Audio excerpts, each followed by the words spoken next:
Hi అండి. అందరికీ నమస్తే. ఈరోజు మనము మెంతి పప్పు చేసుకోబోతున్నాం. ఈ పప్పు ఒకసారి చేసి రుచి చూడండి, మీకు ఖచ్చితంగా నచ్చుతుంది.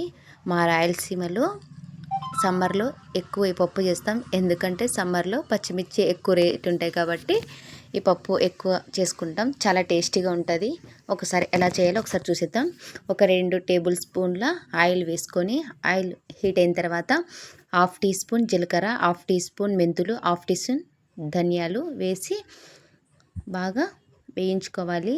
వేగిన తర్వాత వెల్లుల్లి రెబ్బలు కూడా వేసి మరి వేయించుకోవాలి. తర్వాత ఒక మీడియం సైజు ఆనియన్స్ కూడా వేసి కొంచెం లైట్గా ఆనియన్ కూడా వేయించుకోవాలి. వీటిలోకి ఆవాలు వేయకూడదు, ఆవాలు వేస్తే చేదు వస్తుంది పప్పు.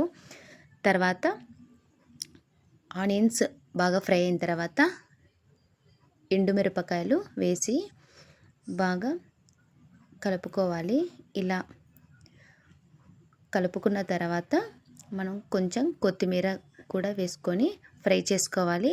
ఇలా ఫ్రై చేసుకున్న తర్వాత మంచి మాగిన టమోటాలు వేసుకొని ఒక 6-7 టమోటాలు వేసుకొని నిమ్మపండు సైజ్ అంతా చింతపండు కూడా వేసుకొని వీటిలో ఫ్రై చేసుకోవాలి. ఫ్రై చేసుకున్న తర్వాత 1/2 టీ స్పూన్ పసుపు వేసుకొని మొత్తం ఇలా ఫ్రై చేసుకోవాలి.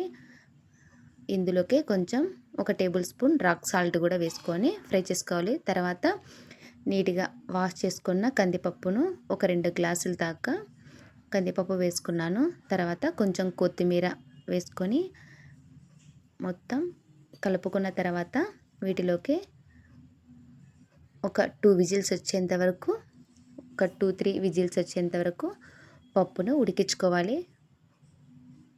పప్పు మనకి ఉడికిన తర్వాత ఆఫ్ చేసుకున్న తర్వాత ఆవిరి వెళ్ళాక ఇలా పప్పు ఇలా రామేసుకోవాలి. ఒకసారి చూడండి, పప్పు చాలా టేస్టీగా ఈజీగా చేసేసుకోవచ్చు. తప్పకుండా ట్రై చేయండి. Please subscribe.